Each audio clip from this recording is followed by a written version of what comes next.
불과 몇 년 전만 해도 우리는 전염병, 감염병에 대한 어떤 경계가 심해지면서 이 내용을 궁금해하고 어떻게 하면 이것을 좀 극복할 수 있을까 고민하던 시절이 있었습니다. 그 중에서 이 감염병의 이야기를 담고 있는 이 프랑스 작가의 까미 작가의 그 페스트라는 책이 있는데요. 그 책이 여러 부분에서 주목을 받게 되었습니다. 우리나라뿐만 아니라 온 오프라인 서점가에서 베스트셀러를 몇 주 동안 차지하기도 하고요. 이제 다른 나라에서도 이 책에 주목을 하면서 다시 패스트 읽기라는 열풍을 가지고 들어왔습니다. 이 패스트의 내용은 마치 우리가 코로나 시기를 맞이했을 때와는 좀 비슷한데요. 해안도시 오랑에서 있었던 일을 담고 있습니다. 이 죽은 채 발견된 쥐, 그리고 폐쇄된 도시, 그리고 죽어가는 사람들, 그리고 죽음 앞에 있는 사람들의 이야기를 이 소설에서 담아내고 있는 것이죠. 그 사람들의 이야기 속에서 이 책에서는 참혹한 인간 현실에 대해서 고발하고 이야기해 줍니다. 이 이야기의 시작은 한 전염병의 이야기로 시작하지만 이 소설에서 패스트라는 그 감염병은 하나의 상징일 뿐이고 모든 사람이 패스트를 가지고 있다고 이야기를 합니다. 이 본서의 마지막 부분에 후반부에 이렇게 말하고 있거든요. 제가 준비한 내용이 있는데 한번 올려주시겠습니까? 네, 같이 한번 읽어볼까요? 시작. 내가 확실히 알고 있는 것은 사람이 제각기 자기 속에 패스트를 지니고 있다는 것입니다. 왜냐하면 세상에서 그 누구도 그 피해를 입지 않은 사람이 없기 때문입니다. 본서에서는 이 전염병을 가지고 이야기를 시작하지만 이 전염병이 곧 우리들 안에 있다고 이야기하는 것입니다. 이 말의 뜻은 누군가를 죽음으로 몰고 가는 이야기, 누군가를 죽음으로 몰고 가는 전염병은 바로 인간이 가지고 있는 악 또는 심성이라고 이야기하는 것이죠. 그러니 어떤 사람을 만나든 어떤 사회 공동체에 들어가든 또는 어떤 사회를 만나든 국가를 만나든 우리는 언제든지 상처를 입힘 당할 수도 있다는 것을 이야기해 주는 것 같습니다. 그래서 이 까미라고 하는 작가는 이 책에서 사랑과 협력 그리고 우리가 상대를 존중하는 그 마음으로 이겨보자고 이야기합니다. 그러니까 희망을 가지고 이 절망적인 상황에서 같이 함께 이겨내자는 이야기를 담고 있는 것이죠. 그 패스트가 예고 없이 찾아오고 이 다른 사람들이 다치게 하고 상하게 하는 것처럼 우리도 타인으로부터 상처를 쉽게 받을 수도 있고 줄 수 있습니다. 그리고 사회로부터도 고난이나 어떤 걱정과 염려를 언제나 받을 수 있는 상태로 우리가 존재한다는 것을 이 책이 중심으로 보여주고 있습니다. 오늘 우리가 살펴본 이 본문에서도 다니엘과 세 친구들이 예상치 못한 고난에 맛보게 됩니다. 오늘 본문을 살펴보면서 이 다니엘이 예상치 못한 이 고난에서 어떻게 반응하고 또 그는 어떻게 하나님 앞에 간구하는지를 함께 살펴보는 은혜를 누리기를 원합니다. 다니엘서 2장 1절에서는 이렇게 기록하고 있는데요. 느부갓네살이 다스린 지 2년이 되는 해에 느부갓네살이 꿈을 꾸고 그로 말미암아 마음이 번민하여 잠을 자지 이루지 못한지라 이렇게 기록하고 있습니다. 느부갓네살이 왕위에 오르고 또 다스린 지 2년이 되는 어느 날에 그는 불편한 꿈을 꾸게 되었습니다. 마음이 번민하여 잠도 제대로 자지 못하는 것이죠. 세번역 성경으로는 마음이 답답했다고 기록하고 있습니다. 이 답답했다는 것은 밤새 잠을 이루지 못했다, 고민하고 염려했다는 의미를 가지고 있습니다. 이 느부갓네살이 꾼 꿈이 무엇인지는 정확하게 기억이 나지 않지만 뭔가 찝찝하고 불편한 꿈을 꾸었던 것 같습니다. 그리고는 너무 불안한 나머지 그 당시에 주술가나 점쟁이들, 술객을 다 불러내는 것입니다. 꿈을 해석하는 일을 맡은 이 사람들에게는 어쩌면 이것이 자연스러운 행동이었을 것입니다. 그러니까 왕이 부르니 오늘도 꿈을 해석하러 가야지 하면서 가벼운 마음으로 갔을 것입니다. 어쩌면 그들에게 왕의 꿈을 해석해주는 일은 왕에게 그저 좋은 말을 해주거나 또는 왕이 더 이상 근심하지 않도록 해주는 말, 더 나아가서 그들의 기준에 따라 꿈을 해석하고 알려주면 다 되는 것이었습니다. 그런데 느부갓네살을 마주한 이들은 이제 느부갓네살 왕에게 이렇게 이야기하는 것이죠. 2장 4절에 이렇게 말하고 있습니다. 갈대아 수사들이 아람의 말로 왕에게 말하되 왕이여 만수무강하옵소서. 왕께서 그 꿈을 종들에게 이르시면 우리가 해석하여 드리겠나이다. 이렇게 이야기를 합니다. 왕이시여, 우리가 왕의 꿈을 해석해 드리겠습니다. 그러니까 어떤 꿈을 꾸었는지 이야기 좀 해주십시오. 이렇게 물어보는 것이죠. 이 이야기를 듣고 느부갓네살은 아주 화가 많이 났습니다. 내가 꾼 꿈이 생각나지 않으니까 너희가 내가 무슨 꿈을 꾸었는지도 맞춰야 한다 이야기하는 것이죠. 그리고 그는 아주 잔인하고 무서운 말을 하게 되는데요. 다니엘서 2장 5절을 다시 한번 읽어보도록 하겠습니다. 같이 읽겠습니다. 시작. 갈대아이 내게 대답하되 내가 명령을 내렸나니 너희가 만일 꿈과 그 해석을 내게 알게 하지 아니하면 너희 몸을 쪼갤 것이며 너희 집을 거름더미로 만들 것이요. 지금 왕이 사람의 몸을 쪼갠다고 이야기합니다. 목숨을 끊어버린다는 이야기를 하는 것이죠. 원문의 더 정확한 표현으로는 사람의 몸을 토막낸다고 이야기하는 것입니다. 그리고 그 집은 쓰레기 더미가 된다는 말을 하는 것인데 잔인하며 이 비상식적인 말과 행동을 하는 것입니다. 이런 사람이 우리 주변에 있다면 가까이 하지 않을 뿐더러 미친 사람이라고 말할 것입니다. 도무지 정상적으로 보이지 않는 행동을 이 왕은 하는 것이죠. 잠깐만 생각해봐도 이 권력으로 이 사람들을 찍어서 눌러버리는 것입니다. 또한 느부갓네살에게 온 이들은 사실은 꿈을 발견하고 찾는 사람들이 아니라 꿈을 해몽하는 일을 맡은 사람들입니다. 그러니까 그 역할이 아닌 사람들에게 그 역할이 아닌 일까지 시키면서 꿈을 해몽하라, 그리고 해석하라, 발견하라 말하는 것은 조금 억지인 것 같습니다. 그리고 이런 고집이 또 없는 것 같습니다. 느부갓네살이 왜 이렇게까지 해야만 했을까? 왜 이렇게까지 말도 안 되고 비상식적인 말을 해야만 했을까? 이 이야기를 한번 살펴보고 싶은데요. 이 이야기를 이해하기 위해서는 이 고대 근동사회에 꿈이 어떤 역할을 했는지를 좀 살펴보면 이해하기 쉬울 것입니다. 이 당시의 고대 근동사회에서 이 꿈이라는 것은요, 꿈이 가지는 역할, 그리고 그것이 굉장히 중요했습니다. 이 고대 사람들은 이 꿈을 가지고 무언가를 말하고 예언한다고 항상 생각했습니다. 그러니까 그것은 꿈으로만 존재하는 게 아니라 앞으로 미래에 일어날 일이나 나의 미래를 예견하고 우리 가족의 안위에 대한 이야기를 꿈으로 이야기해준다고 굳게 믿었습니다. 또한 왕족의 꿈이라면 더 그랬습니다. 왜냐하면 이 왕족이나 그리고 통치자들에게 신이 더 가깝다고 생각했기 때문에 그들이 꾼 꿈이 일반 사람들이 꾸는 꿈보다 더 중요하고 더 귀하다고 생각했습니다.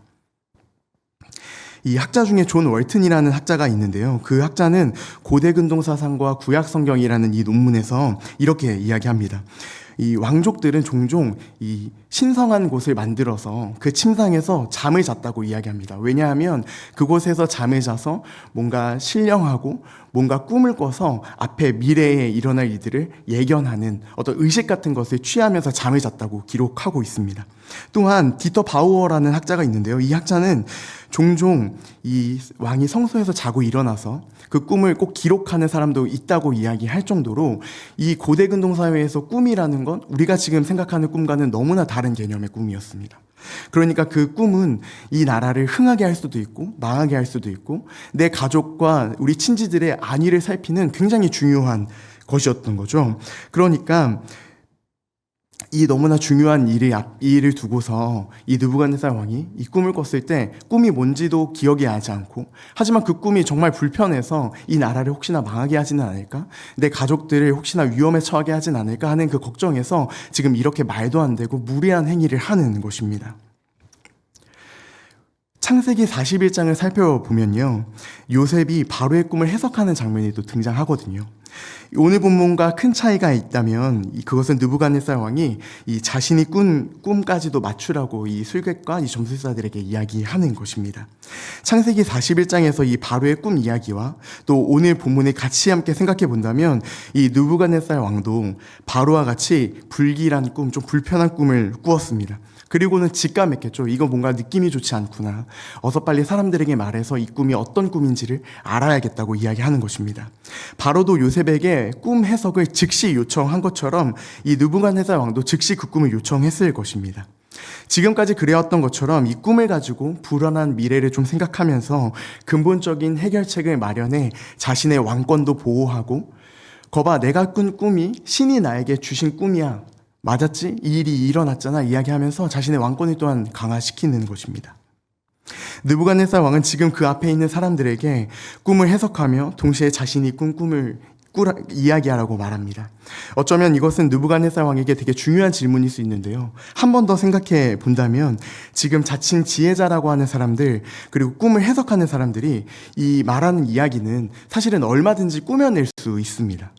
왜냐면 좋은 말로 왕에게 이야기해주거나, 왜냐면 정확하지 않기 때문에 그 왕의 마음만 편안하게 해주면 되기 때문입니다.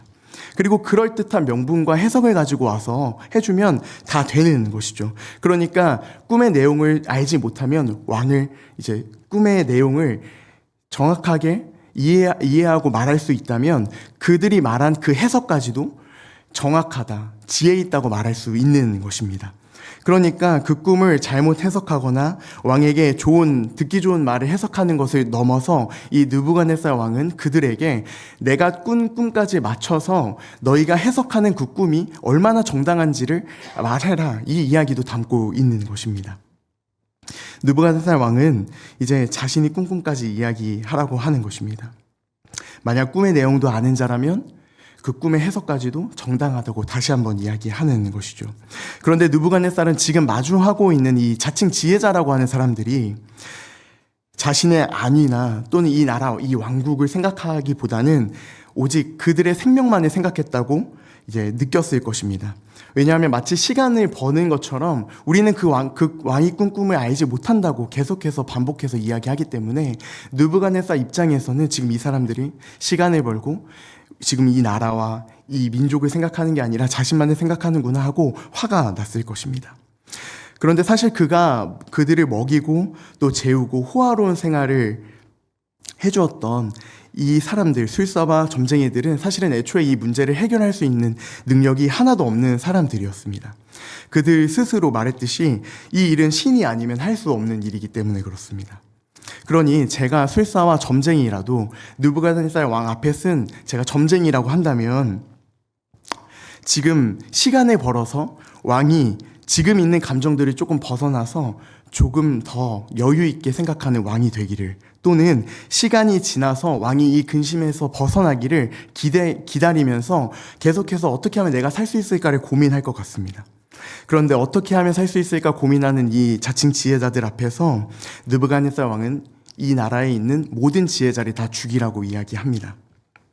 왜냐하면 느부갓네살 왕 입장에서는 지금 이 사람들이 자신에게 별로 의미 없는 사람들, 쓸데없는 사람들이기 때문에 그렇습니다. 왕은 이 명령을 다니엘과 세 친구들에게도 유효한 명령으로 내렸습니다. 마치 우리가 고난이 예상되는 범위에서 찾아오지 않듯이, 또는 이때쯤 어려움이 찾아오겠지 생각하고 고난에 맞이하는 것은 아니지 않습니까? 그런 것처럼 지금 이 다니엘과 친구들도 하루아침에 이곳에서 살았다는 이유만으로, 이곳에서 공부했다는 이유만으로, 또는 이곳에서 좋은 성적을 거뒀다는 이유만으로, 또는 그 지혜자들과 엮여서 지혜 있다고 이야기를 들은 것만으로도 죽임을 당하는 것이죠. 생각해보면 조금 억울하고 암울한 것 같습니다. 아마도 다니엘은 주변 소식을 들으면서 이 이야기를 들었을 것입니다. 자신의 스승이나 또는 자신에게 잘 가르쳐 주었던 지혜자들, 또는 왕과 친분이 있는 사람들도 지금 이렇게 끌려가서 죽임을 당할 위기에 처했는데, 하물며 이제 막 수료하고 이제 막 졸업한 이 지혜자들의 수업을 받은 이 다니엘과 세 친구들은 도대체 어떤 것을 가지고 이 느부갓네살 왕의 앞에 나와서 꿈을 해석하거나 또는 그 꿈이 무엇인지 이야기할 수 있을까요? 그러니까 당연히 다니엘과 친구들도 이 두려움과 공포 속에서 왕이 자신의 찾기를, 근위대장이 자신의 찾기를 어쩌면 기다리고 있었을지도 모르겠습니다. 다니엘서 2장 13절과 15절을 한번 살펴보면요, 우리가 읽은 뒷부분이 이렇게 나오는데요, 14절부터 한번 읽어보도록 하겠습니다. 14절 읽겠습니다. 시작. 그때에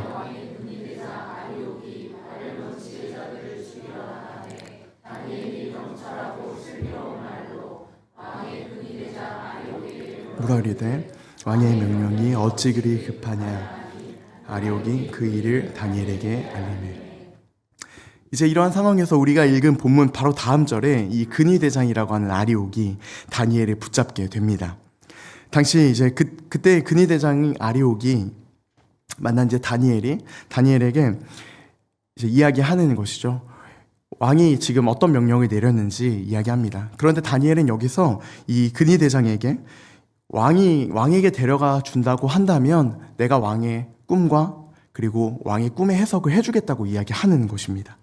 사실 이 영화나 드라마를 보다 보면 어떻게 할 수 없는 위기의 순간이나 어떻게 할 수 없는 이 고난과 고통의 순간에서 이 주인공은 단 하나의 묘수를 떠올려서 현재 마주하는 고통과 고난을 한 번에 역전시키는 것을 우리는 종종 보곤 합니다.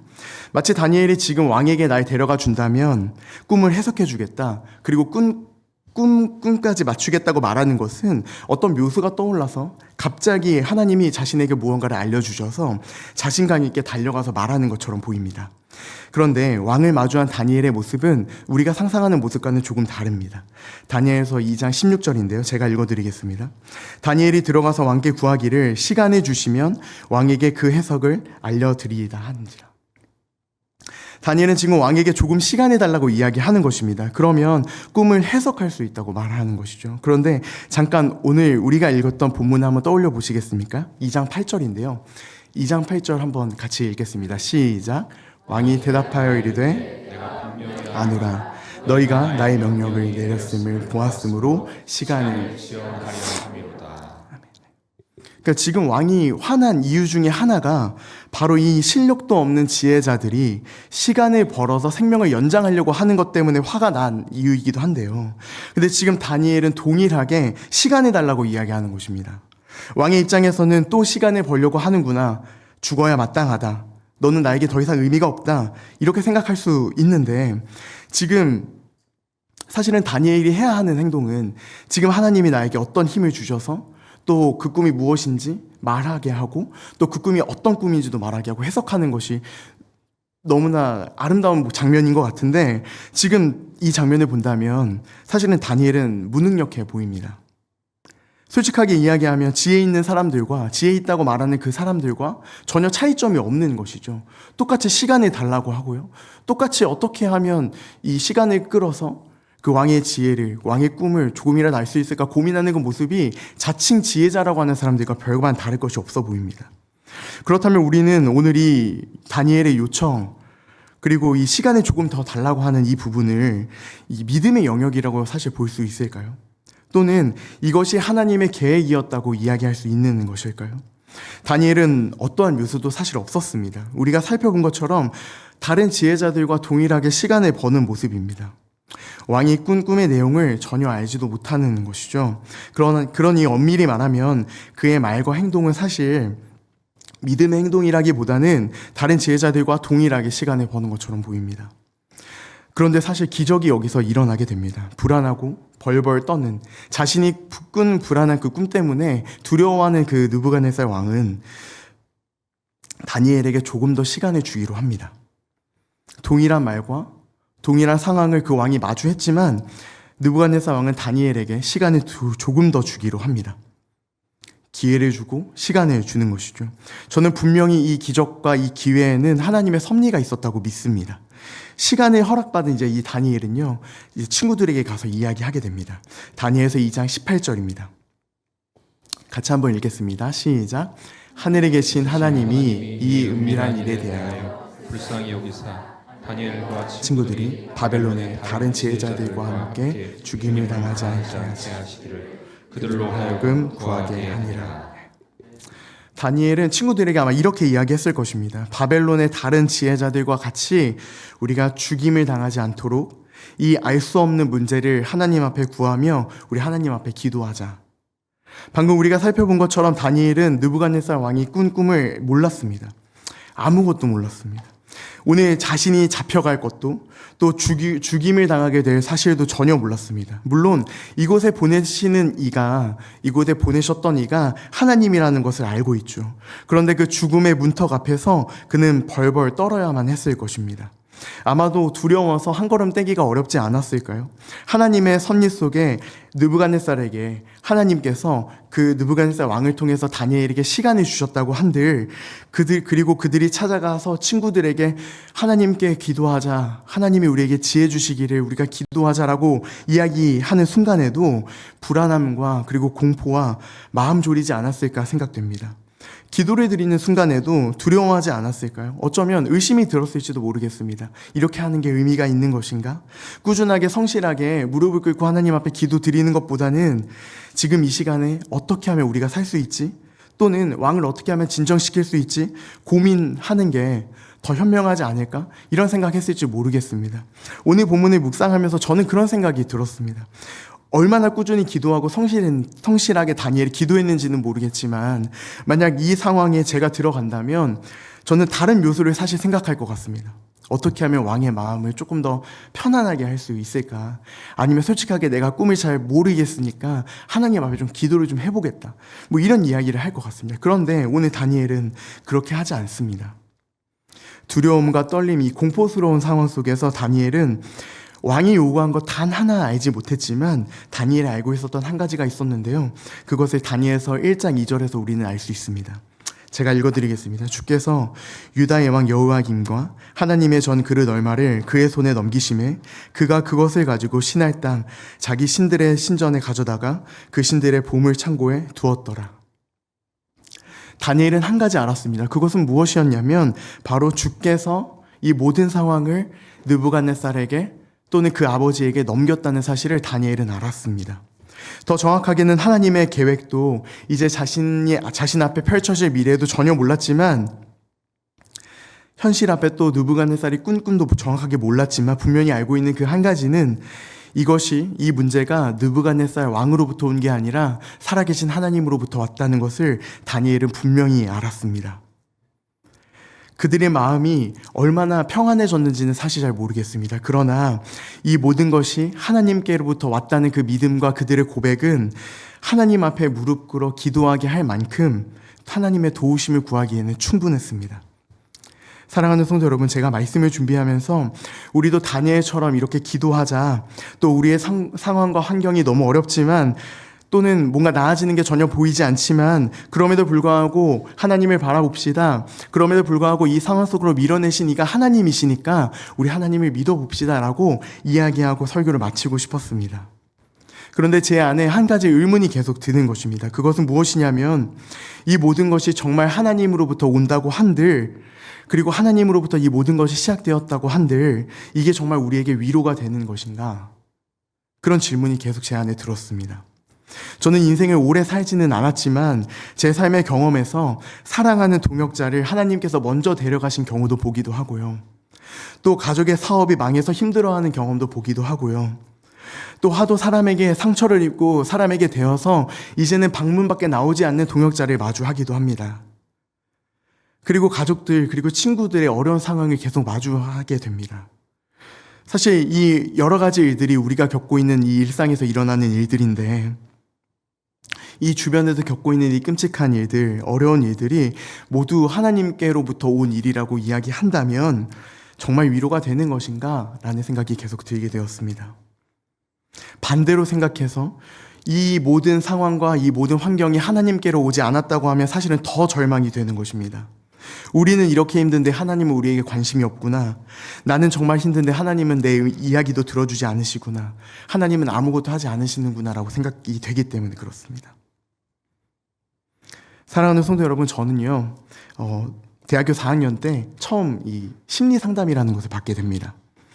그 당시에 제가 있었던 한 공동체로부터 심한 아픔을 겪어서요, 이제는 그 아픔을 겪었던 시기와 그 비슷한 분위기와 상황, 그리고 그 상황들이 이제 마주하게 되면 이 심장이 정말 빨리 뛰고요, 또 땀이 많이 나고, 또 사람의 눈을 제대로 쳐다보지 못하고 이제 그 공간에서 빨리 벗어나고 싶은 마음이 종종 들 때가 있습니다. 그 공동체를 떠났음에도 불구하고 여전히 그 불안한 마음이 불쑥불쑥 찾아오는 것입니다. 그때마다 이런 고민하게 되는 것이죠. 왜 하나님은 이런 일을 나에게 허락하셨을까? 왜 하나님은 그때 그 사람을 만나게 하시고 왜 하나님은 그때 그 공동체를 만나게 하셨을까? 하나님께 따져 묻게 되는 것입니다. 그리고 사랑하는 교회 공동체 안에서 불쑥불쑥 튀어나오는 그런 감정들과 상황을 마주할 때마다 내가 이 곳에 있는 게 맞는가? 또는 내가 잘하고 있는가? 이 자리에 있는 게 지금 내가 맞는 것인가? 하나님의 길이 잘 따라가고 있는가? 계속해서 질문하게 되고 되묻게 됩니다. 또는 내가 느끼는 이 감정들이 우리 교회에 또는 내가 하고 있는 사역에 방해가 되는 것은 아닌가? 스스로 질문합니다. 그럴 때마다 기도하며 하나님 앞에 간절히 구하는 것은 하나님께 소망이 있기 때문에 그렇습니다. 그런 제 경험들이 있지만 그럼에도 불구하고 그때마다 하나님을 찾고 하나님을 구하게 되는 것은 그 하나님께 소망이 있기 때문에 저는 하나님을 찾을 수밖에 없는 것입니다. 사랑하는 성도 여러분, 혹시 사랑하는 성도 여러분도 어려움과 고난을 혹시 마주하고 계십니까? 그렇다면 그 일이 분명히 하나님으로부터 왔다는 그 사실을 기억했으면 좋겠습니다.